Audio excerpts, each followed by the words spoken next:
ಸ್ನೇಹಿತರೇ, ಪ್ರಮೋದ್ ಯೂಟ್ಯೂಬ್ ಚಾನೆಲ್ಗೆ ನಿಮ್ಮೆಲ್ಲರಿಗೂ ಸ್ವಾಗತ. ರಾಮನಗರದ ಹಳ್ಳಿಯಲ್ಲಿ ಶಾಂತಿಯುತ ಜೀವನವಿತ್ತು. ಆದರೆ ಒಂದು ದಿನ ಅಲ್ಲಿನ ಹಳೆಯ ಬಂಗಲೆಯಲ್ಲಿ ವಾಸವಾಗಲು ಬಂದ ಫೋಟೋಗ್ರಾಫರ್ ವಿಜಯ್ ರಾತ್ರಿಗಳಲ್ಲಿ ಅಜ್ಞಾನ ಶಬ್ದಗಳನ್ನು ಕೇಳಿ ಬೆದರುತ್ತಾನೆ. ಆ ಶಬ್ದಗಳು ಯಾರೂ ಇಲ್ಲದ ಹಾಳೆಯ ಕೋಣೆಯೊಳಗಿಂದ ಬರುತ್ತಿದ್ದವು. ವಿಜಯ್ ಆತುರದಲ್ಲಿ ಆ ಶಬ್ದಗಳ ಮೂಲ ಹುಡುಕುತ್ತಾನೆ. ಆತನ ಕ್ಯಾಮೆರಾ ನಿಷ್ಕ್ರಿಯವಾಗಿ ಚಲಿಸುತ್ತಿರುವ ಸ್ಥಿತಿಯಲ್ಲೂ ಕೆಲವು ಫೋಟೋಗಳನ್ನು ಕ್ಲಿಕ್ಕಿಸಿತ್ತು. ಅದರಲ್ಲಿ ಒಂದು ಫೋಟೋದಲ್ಲಿ ಹಾಳೆಯ ಗಾಜಿನ ಹಿಂದೆ ಸಾಯಿದ ಹಳೆಯ ಪೋಷಕನ ಮುಖ ಕಾಣಿಸುತ್ತಿತ್ತು.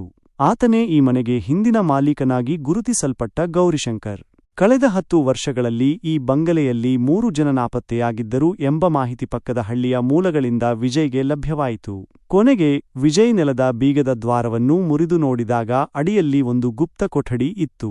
ಅಲ್ಲಿ ಒಂದು ಹಳೆಯ ಡೈರಿಯು ದೊರೆಯಿತು. ಡೈರಿಯಲ್ಲಿ ಗೌರಿಶಂಕರ್ ಕೊನೆದಿನದ ದಾಖಲೆಯೂ ಇತ್ತು.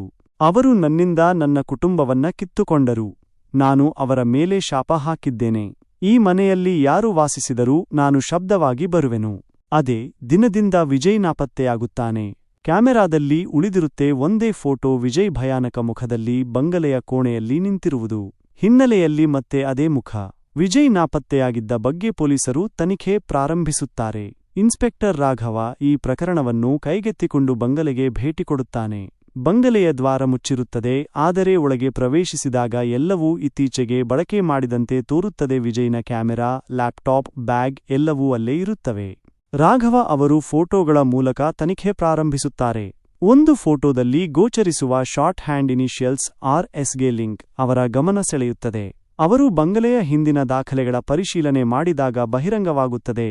RSಗೆ ಲಿಂಕ್ ಎಂದರೆ ರತ್ನಶಂಕರ, ಗೌರಿಶಂಕರ್ನ ಸಹೋದರ.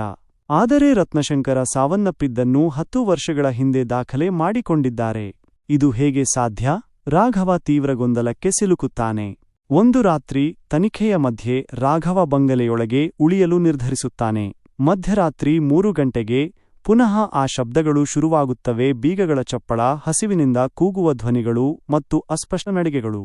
ಅಷ್ಟರಲ್ಲಿ ನಸುಕಿನ ಹೊತ್ತಿನಲ್ಲಿ ದಪ್ಪ ತೊಗರಿ ಲುಗ್ಗು ಧರಿಸಿದ ವ್ಯಕ್ತಿಯೊಬ್ಬ ರಾಘವನ ಎದುರಿಗೆ ತಲುಪುತ್ತಾನೆ. ಆ ವ್ಯಕ್ತಿ ತಾನು ರತ್ನಶಂಕರನಾಗಿದ್ದು ಸಾವಿಗೊಳಗಾಗಿಲ್ಲವೆಂದು ಹೇಳುತ್ತಾನೆ. ಅವನು ಗುಪ್ತ ಅಧ್ಯಯನ ನಡೆಸುತ್ತಿದ್ದವನು. ಅವನ ಅನ್ವೇಷಣೆ ಹಿಂದಿನ ಮಾಲೀಕ ಗೌರಿಶಂಕರ್ ಆತ್ಮಬಲಿಯಿಂದ ಮನೆ ಶಾಪಿತವಾಗಿದೆ ಎಂಬುದನ್ನು ದೃಢಪಡಿಸುತ್ತದೆ. ಇಲ್ಲಿ ತುಮುಲ ಬೆಳಕಿಗೆ ಬರುತ್ತದೆ. ವಿಜಯ್ ನಾಪತ್ತೆಯಾಗಿಲ್ಲ, ಅವನ ಆತ್ಮಗೃಹದೊಳಗಿದೆ. ರಾಘವ ರತ್ನಶಂಕರನ ಸಹಾಯದಿಂದ ಮನೆಯ ಶಾಪವನ್ನು ಮುರಿಯಲು ಯತ್ನಿಸುತ್ತಾನೆ. ಆದರೆ ಅದೇ ಸಮಯದಲ್ಲಿ ಬಂಗಲೆಯ ನೆಲದ ಅಡಿಯಲ್ಲಿ ಇನ್ನೊಂದು ಬಾಗಿಲು ತೆರೆದುಕೊಳ್ಳುತ್ತದೆ.